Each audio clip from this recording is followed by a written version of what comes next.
Okay, we're live on the air for Beer Analysis 101. We're back. We've got ourselves another beer we're going to be doing tonight. We're going to be looking at Innis Gunn Original Lager. Pretty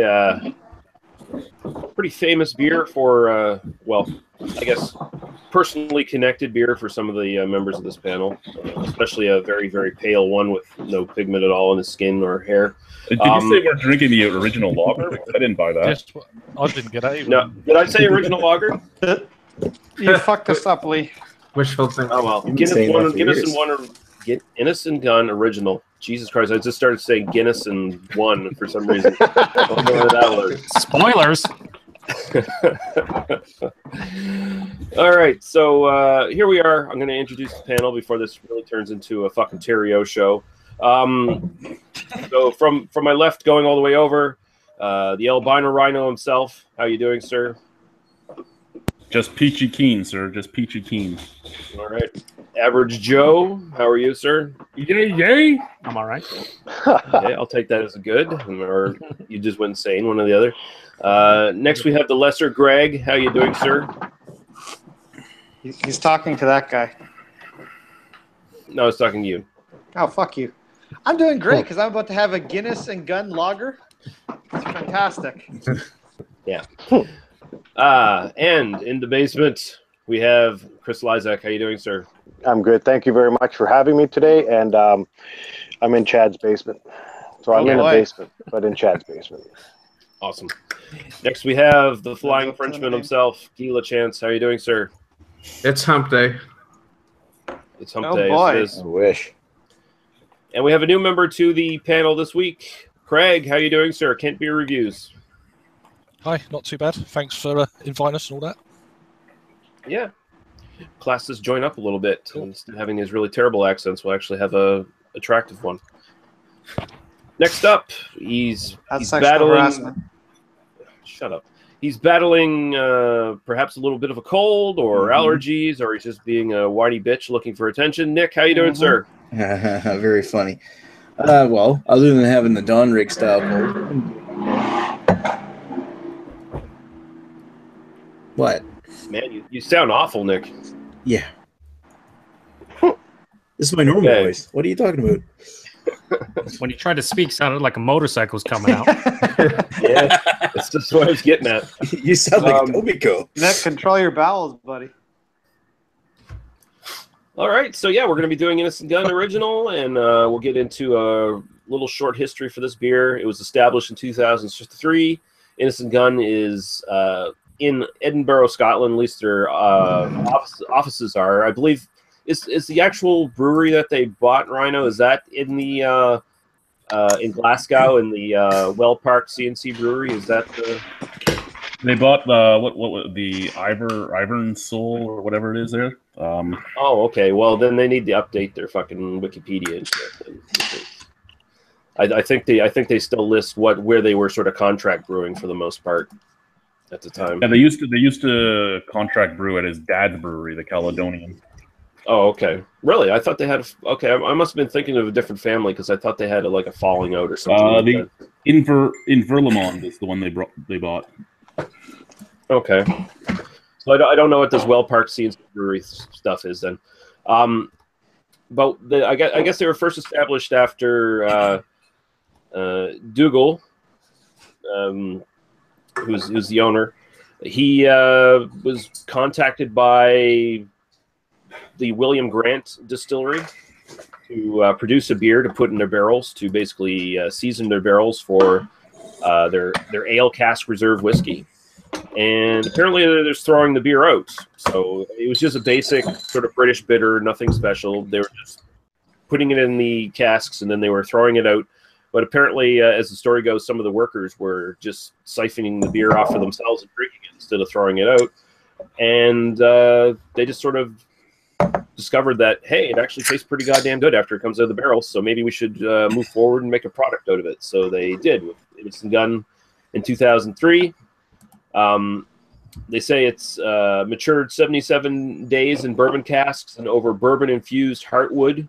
So I don't know if how many days are actually in the casks and how many days are just over the infused heartwood, but they've definitely moved a lot of their stuff over to just putting it over like wood chips and things like that. Isn't that right, Chad? Yeah, they have a special system they built that just keeps recirculating it over wood chips. The Okerator. The Okerator, yes. Ah, there you go. It sits at 6.6% ABV, and I think that's been pretty much consistent through its entire history. Some of their other beers that they've released have gone up and down over the years and have gone up and down in quality, and we'll see what we think about it here when we get into it. The malt bill, I should say, is their Innis Gunn ale malt, which is really just a sort of a pale ale malt kind of thing. Just your standard British malt, really. They have crystal malt and raw wheat as well in this, and they use super Styrian Golden's hops for this. And one interesting thing is they have it all sitting in barrels and such, but they actually blend the different barrels together to get sort of a consistent quality product. So sometimes they end up throwing whole barrels out, apparently, just because it won't blend well with the other ones. So. And if you've ever had it unaged, it's the most lackluster, boring bitter you're ever going to find. All right. So now we'll get into our sort of individual histories of this beer and our sort of opinions on the tasting and aroma, and give a bit of a score. So again, we'll go from left to right. So we'll start with Rhino, because also you'll probably have the most long-winded history of this as well. So just he's like a cheerleader. So I ended up buying the single 660 in brown glass, because luckily they do brown glass now instead of all white. But first time I had this was through work. We opened an ultra lounge at work, and we did a whole big beer tasting event, and I had it at the beer market in Toronto. And it was one of the beers that opened my eyes to what beer could actually be, because back then you could really only buy like lagers at the LCBO, or the Lager Control Board as it used to really be known. I loved it. I loved the taste of it. I loved all the vanilla and toffee and everything else that came out of it. Got to meet the owner, had Dougal drinking in my basement with me. I've had a lot of fun with him over the years. But it was my go-to beer for a very long time. After they expanded, I found myself lacking in the flavor. I mean, the cans still were okay, but the bottles just didn't do it for me anymore. I don't know if it really was quality going down, or again, if my palate had changed over the years. Originally, I probably would have given this a 9 to a 9.5. Now, probably in the 7.5 to 8 range. It's still a good beer that I enjoy drinking. It just doesn't wow me like it used to. All right. And how would you sort of rate it in general to like the style? And I guess I should have mentioned here, I forgot.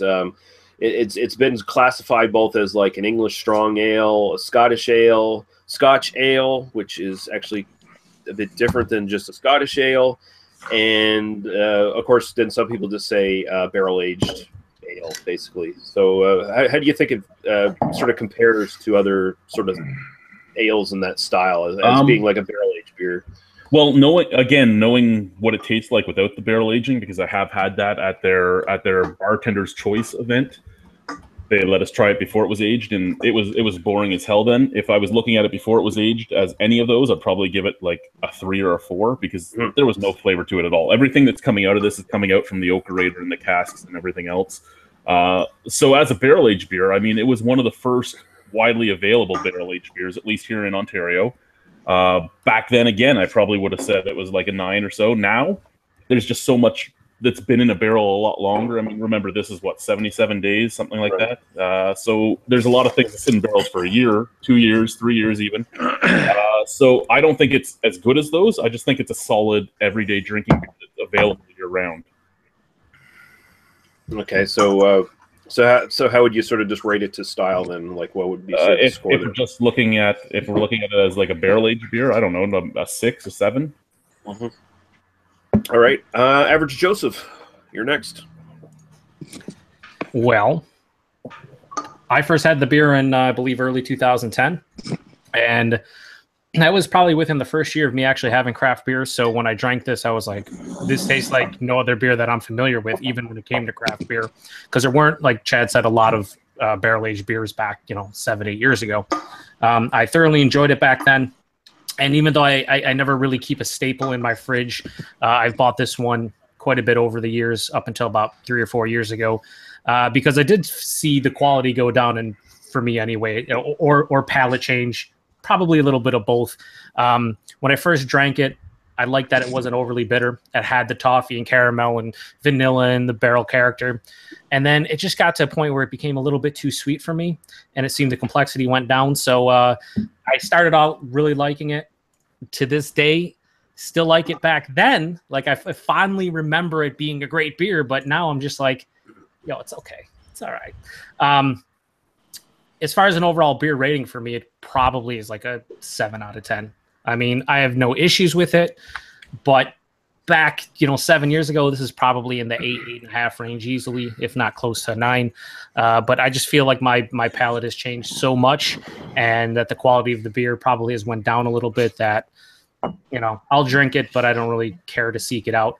As for the style, I think the style's BS, because it doesn't even know what it wants to be, right? I mean, it says Scotch Ale. It's a barrel-aged beer. You guys are saying it's an ESB, base beers blend, whatever. I'm not even ranking the rated style, just because I don't think it has a true style. If you want to say to like a barrel-aged beer, yeah, sure, whatever, like a 6. I mean, they put it in their Oakerator. So cool, the Oakerator. But if you notice with a lot of their beers, like you said, this started out with 77 days in the barrel or in the Oakerator, whatever, and then some of them were like 40 and then 35. And it's like They just kept on lowering the time that it went into the barrels. And another thing is, a lot of their other beers taste very eerily similar to this one, even though it's like, here's our special new release. No, that's basically the base beer with a slight touch of difference in it. But yeah, for the style, I'd say like a 6 out of 10. Who knows what the fucking style is, really, honestly, at this point. Well, for a long time, their beers were just the base beer going into a different barrel. Yeah. Yeah. That style. And I mean, that's a problem with them, where they have to keep sourcing barrels. So you're just going to get batch variations, and they're still technically sort of a small batch kind of craft brewery as well. Chris Lysak, you're next, sir. Okay. When did I have this last? First time I had this was actually in this basement that I'm sitting in right now. Chad had a whole bunch given to him, I think, and he's like, "Hey, take a couple home." So I did, and I cracked one, and it was good. It was something like Joe said, it was something different for me. I didn't know, what I was drinking, and then I sat back and took a nice long sip again, and I realized that the sweetness is just overbearing for me. It's a little bit too sweet for me, and it's sitting at 6.6. I mean, I guess I have a very sensitive palate or whatever, but I can feel that alcohol burn coming down on this one. Oh, well, barrel aged, sure, or Oakerator, or whatever we're going to call it. But yeah, I mean, it's not a go-to for me anymore. It never was a go-to. I mean, I don't know what else really much more to say on this one. For style, I don't know. Like Joe said, who knows what kind of style this really is. I'm going to give it maybe a 6.5 for oak aged, sure, barrel aged.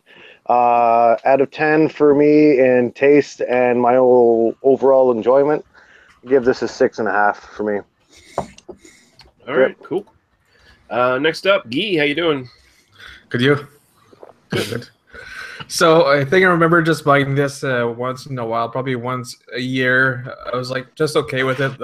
Well, I usually, whenever I see the rum version, I'll pick that up instead always. But this one is just, I don't know, very nice, sweet, buttery, cherry Scotch of a beer. But it tastes a lot lighter than when I first had it a while back. So like everybody else, I'm not sure if their quality went down, just their palates are less stupid. So, what else? Yeah. For the score today, I would give it probably like 7.5, and back then it was probably around a 9, same as Chad. But as a style, I don't think everybody says it is a style. So, whatever it is, sure, I'll give it an 8 ball. An 8 ball. All right. Next up, Craig. I used to drink, going back about, I don't know, 5-10 years, something like that. I used to drink a fair bit of it. without actually really kind of appreciating it, if that makes sense. Just to go and get, I'll have one of them, go and get something to go out with before you go out, get on that level and just go and have a good time. But it's obviously being over here, it's in all the major supermarkets, so it's not a problem to find. I mean, this 330ml bottles was £3 or £3, or 660, whatever it is. Yeah, 660. Yeah, I mean, it was okay back then. Now, like a few others on the panel said, that your palettes changed or the quality's gone down. I just feel it's a little bit kind of a bit artificial in some regards. It's got a slight kind of butterscotch note to it, a little bit spicy maybe, a little bit more kind of apple core kind of sweetness going on there. It's okay. I mean, it's nothing too special for my palate. I don't generally go out my way if I'm going to buy some Innis Gunn original, anything like that. But yeah, I mean, it's okay for what it is.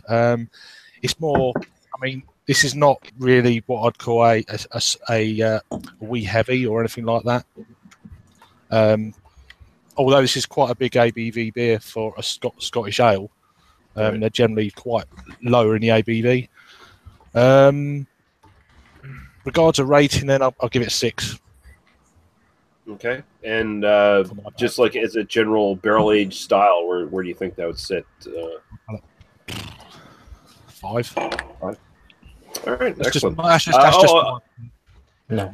Yeah, and I should ask you when it like sort of first came out. Was it how widely available was it where you were when it was sort of first coming out?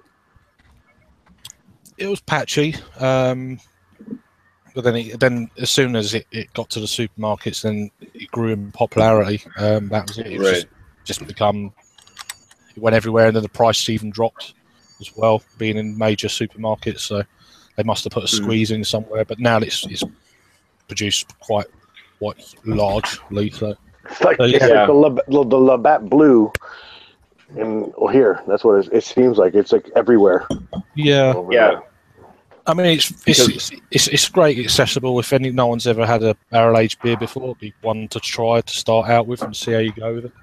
Right. Yeah, I'd think- agree. I asked that question because it's been pretty much widely available in Canada ever since they started, almost, because we're a bigger market for them than even overseas. So it's nice to see that they're sort of producing more for where they actually are. Maybe try to distribute locally a bit more. Sort of might be an interesting idea for them. But yeah, now we'll move on to Nick. Well, now that everybody's interested in hearing what I want to say about this beer, Next. actually they're probably not, but I'm going to say Get it anyway. on with it. Get on with it. Come on, Don, let's go. First time I ever had Innis Gunn, I actually wasn't a huge fan of it the first time I had Innis Gunn, but I think the reason for that is that the first Innis Gunn I ever tried was the blonde back when that's long gone, thank God. But I remember the first time I ever had an Innis Gunn product, it was like skunky as shit because it was in a clear bottle and sitting in underneath the fluorescent lights at the liquor store for God knows how many months. But when I started doing beer reviews in 2011, I picked up an Innis Gunn just because I wanted to review it, and I picked up the original, of course.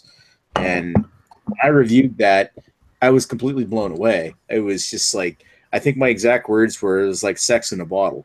And as Greg knows, that's not true anymore. But as far as sex in a bottle. yeah, it's hard to, it won't even fit, man. Anyway, as far as the beer now, though, I don't know. Maybe it's my cold, but I used to get more from this. I mean, I'm getting a little bit of red fruit and caramel, touch of butterscotch, maybe a little like a peppery, earthy hop in the back of this thing. But I remember when I first had it, it used to be like bursting with orgasmic, like vanilla and toffee and notes, and it was just like having it was really just an experience to drink one of these. But a bit of that might be a change in quality, a bit of that might just be a change in palate because times change, and so is this. I don't feel like this is either wowing me as much as it used to, or it's just not the same quality as it used to be. For My rating back in the day for it, I think I gave it a 4.5 out of 5. So that's like a 9 out of 10. I think I still like it. I'm going to give it a 7.5 out of 10. But there's not a lot to it.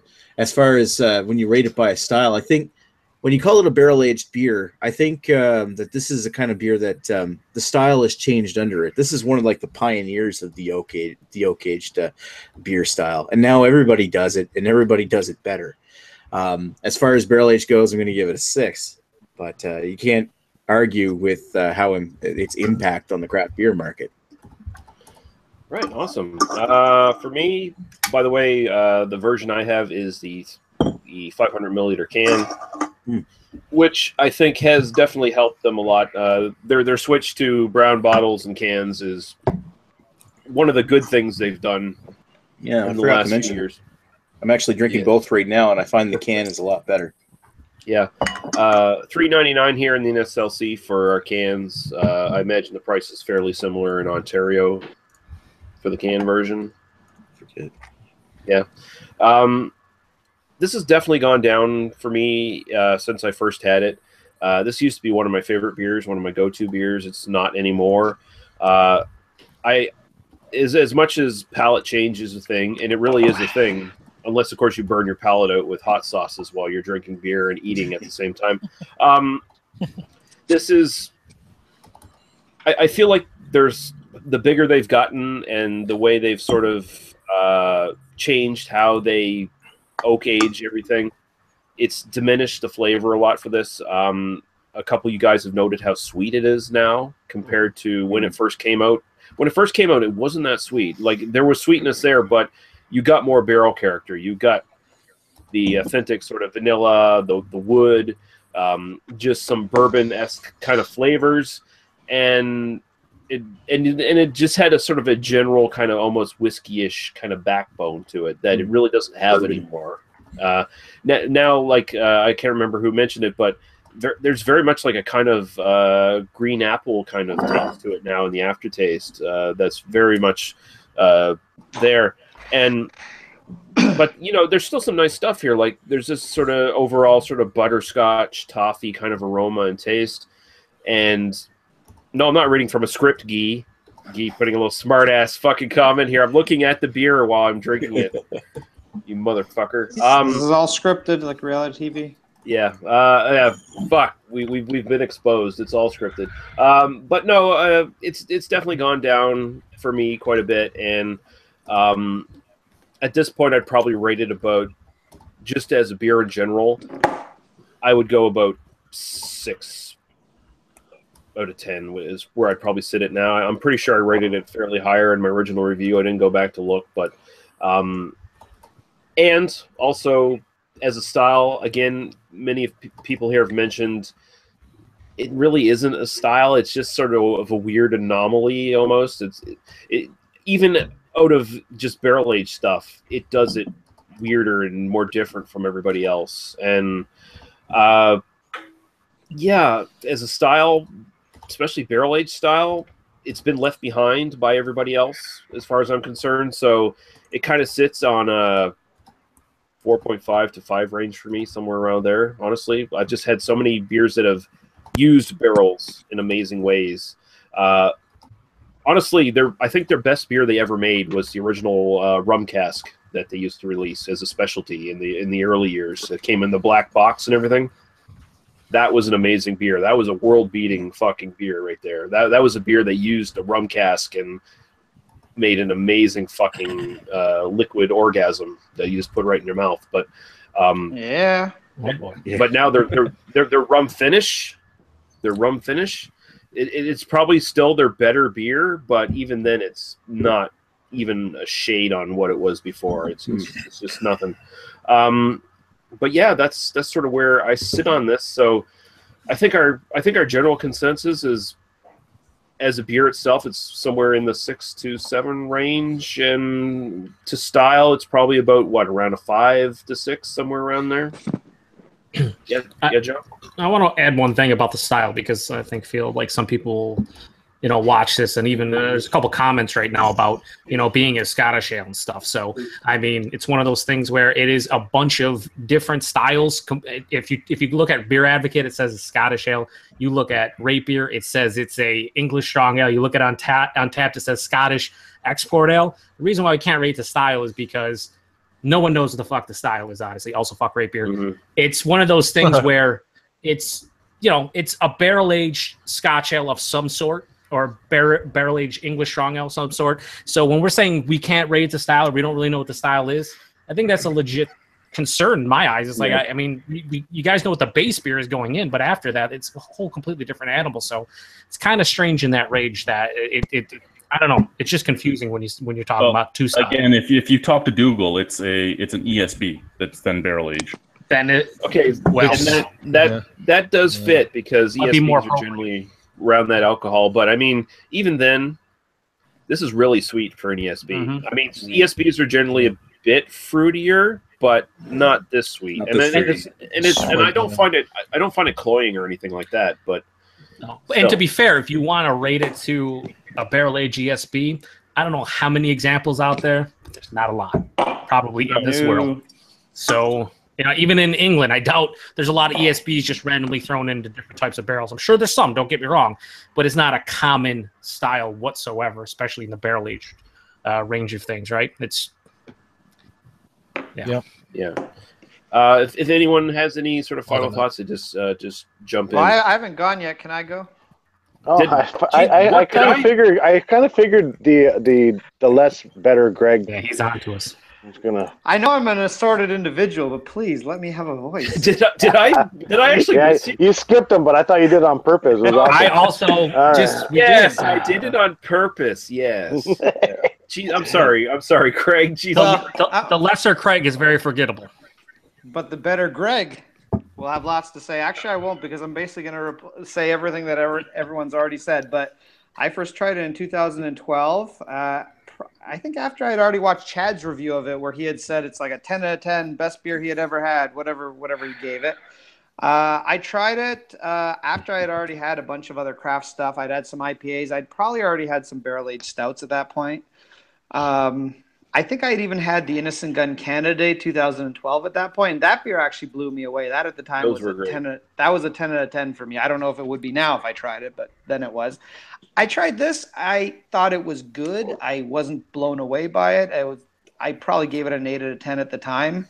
Like pretty much everyone else, I believe that the beer has gone down in quality. Now, Chad can correct me on this if I'm wrong, but I'm also fairly certain the beer's gone down in price quite a bit. I think it used to be something like $18 a six-pack in Ontario, and I think the price has gone down considerably since then.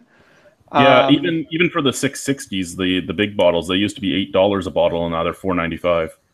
Yeah, so I sort of suspect that the quality and the price going down has sort of gone hand in hand. They're probably using cheaper quality wood, or they're just using wood chips and their wooderator, whatever the fuck it's called, instead of actually using like good quality barrels, which are obviously more expensive. So, I mean, I kind of think probably the two of them are one and the same. Now trying it, it's okay. It's kind of watery. It's very sweet. It's caramel, toffee. I don't get any wood off of it. I mean, it's fine. I mean, if I were to give it a rating based on style, and I'm going to say the style is a barrel-aged beer, because that's just what I'm going to say it is. It's certainly not bad. If you want a bad barrel-aged beer, feel free to go back to some of the Bose Greener Future beers and just see the shit they put in barrels. It's not offensive. It's not great. It sits in the 5.5 to a 6 range for me. As a barrel-aged style, but certainly nothing exciting. And as an overall beer, maybe it's like a 7. I probably would have given it an 8.5 back in the day. Now I just think it's a 7. It's an average beer. I can drink it. I'm not upset I spent the $3 to buy this can of it, but I'm not going to rush out and buy a whole bunch more. Okay, awesome. Anyone else? One thing, price point in the States, this was $2.99 for a single bottle, and I believe it was $10.99 for a 4-pack. I think it was a 4-pack. So that's expensive. It's expensive there. Is that the 330 ml? It is, yes. Pretty sure it is. Yep. Yay, we're cheaper than the USA, finally. Also, it was $3.25 for that. Also, super fresh at best before September 17. Yeah. Ooh. Perfect. Perfect. All right. Has anyone else? That's before date. Has anyone else No, had any other beers from Innis Gunn? Oh yeah, I think most of us had quite a wide range of their stuff. Like again, because it's Canadian market, we actually get a lot more in general than some other places do. I think you got a lot, and also just because we know as well. I was going to say that I think my favorite Innis Gunn beer that I've ever had was the Irish whiskey cask when they first released it. Original version, yeah. And the original, the best I ever had from them was the same thing, the Irish whiskey cask. But the best I ever did with them was when Dougal was drinking in the basement with us, and we mixed the Irish whiskey cask with the Melville's Raspberry, which was also their line. Melville's Raspberry and Strawberry and Ginger was their stuff as well. And the raspberry with the half and half with the Irish whiskey cask was heavenly. And you could see how much he loved it. And then he went back to Scotland and he calls me up and he's like, "Yeah, we're not going to make it. My marketing team doesn't think they can sell it." Oh, yeah. I hope Dougal watches this. I mean, he probably won't, but really, your marketing people should not be telling you. I'll send him the link. He'll watch it. You just take this from too much rain over the company right now. Yeah, just take this from a bald nobody who no one gives a shit about and what his opinion is, but your marketing people should not be dictating what you like and what you want to do with your fucking beer, honestly. And I mean, you guys were definitely great at a certain point, and just to be quite frankly, you're not as great as you were. And I think a lot of that has to do with some of your marketing decisions. Like those VR glasses, that gimmick they were doing there for a while. What the fuck? Just smarten the fuck up. But we'll move to comments now. So Raining on Your Parade jumped in early, and he's fucking right, dogs. I'm in Innis Gunn heaven. Picked up a bottle of this the other day for the beer analysis, and I was getting low on beer, so I drank it. Holy fuck, it was the best batch I've had since like 2009. He just bought the original a few months ago, and it sucked as usual. Had a few bottles now, and it's a great batch, extremely close to years ago. Sick, he says, with exclamation points. We're going to have to ask Raining on Your Parade to settle down. Yeah, settle down. Jace Westcott says, I have a bottle of bourbon cask dark ale to do a little compare and contrast after, which is cool.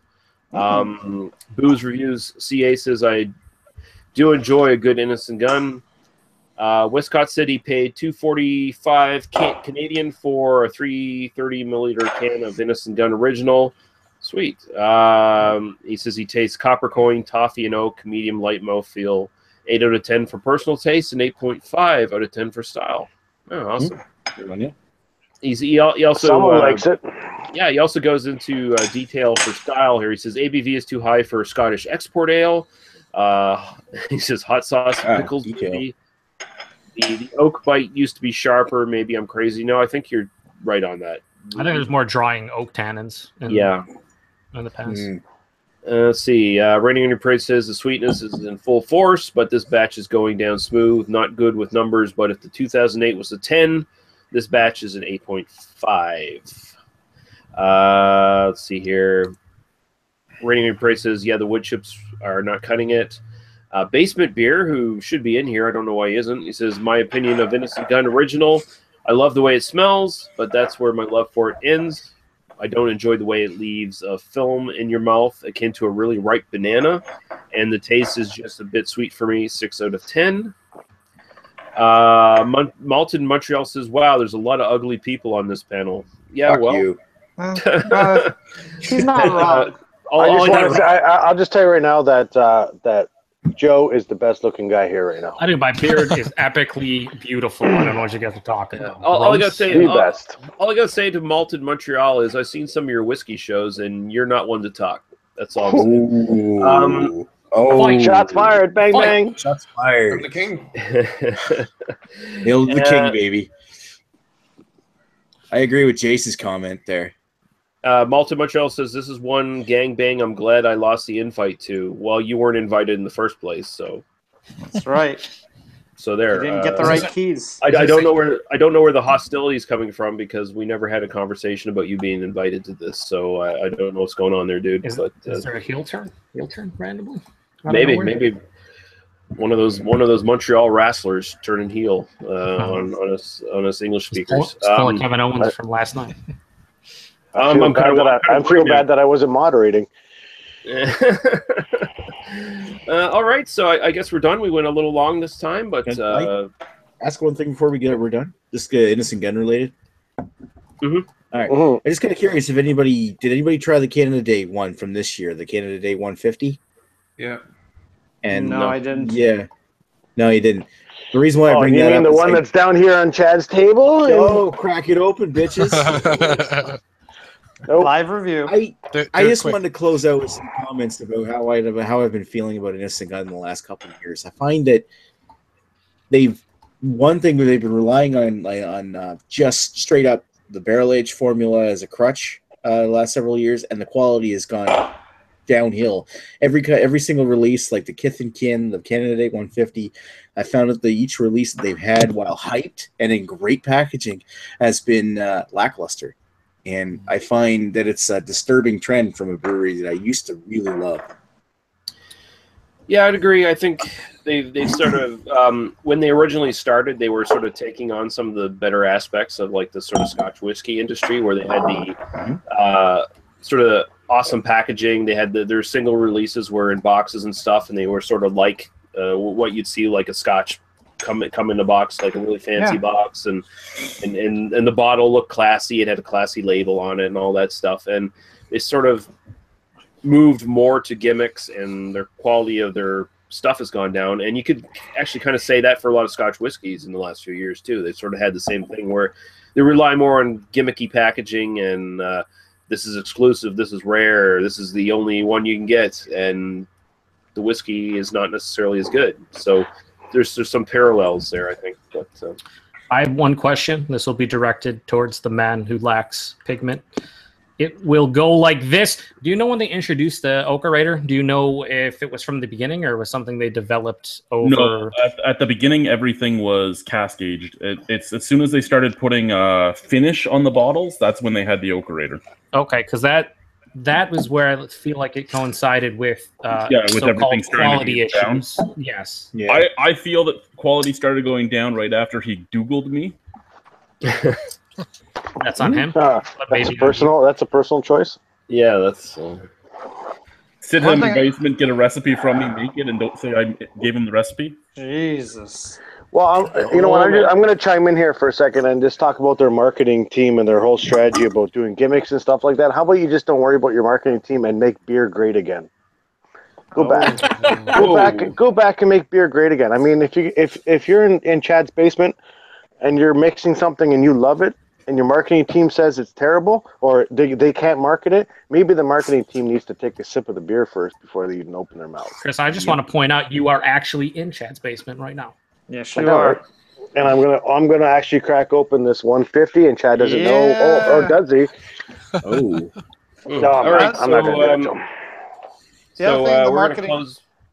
I was just gonna say the other thing the marketing team needs to do is make sure in the Christmas pack include more of these bottle openers, because these are excellent bottle openers, and don't include a bottle of Innis Gunn Original in all your Christmas packs. Include 4 interesting beers. Don't put an Innis Gunn Original in it. Yeah, Nobody don't wants Sam that. Adams. But give us more of these. These are awesome. Yeah, but we're going to take off now. Thank you, everyone, for watching. I saw your comments in there, Malta Montreal. Yeah, we're just kidding, too. Calm down. But, yeah, next for life. Next panel is going to be Guinness. Guinness Draft, the OG. Guinness Draft. Yeah. So that's going to be next week. Yeah, And boy. Or Bitches. some And people of like say course- Guinness Drought. Settle down. Drought. Yeah, and Darkest beer around. of course the Macho Man Randy Savage will remind you sometime during the week. So How could he not? Because he's on my retainer, I'm paying him for something, so he's got to produce. So there you go. I'm on board. Yeah. So He's on a thank you guys. 5-year contract. That's what he's on. Yeah, 5 years. You heard me. Yeah, it's Yeah, all yeah. good till he catches Lee with Miss Elizabeth. Oh. Yeah. Well, let's not talk about that right now. Considering she's a corpse. Nothing wrong with that. Way to end it. We're It just got dark. Yeah, we're taking off. Thank you, everyone, for watching. And I don't know what's going on afterwards. Some sort of chat, probably, on someone else's channel. So Thanks, Craig, for coming. Yeah, You're thank welcome. you, Craig. Yeah, Hope you come Craig, back. way to show up. Not you. Not you, Greg. No, You you're really made this welcome. better. Happy to be here. Menudo. Anytime, guys. I'll still wait. Chris Peters. Great. We almost forgot you, Greg. Sorry. Yeah. Thanks everyone for watching. Almost. Goodbye. Bye.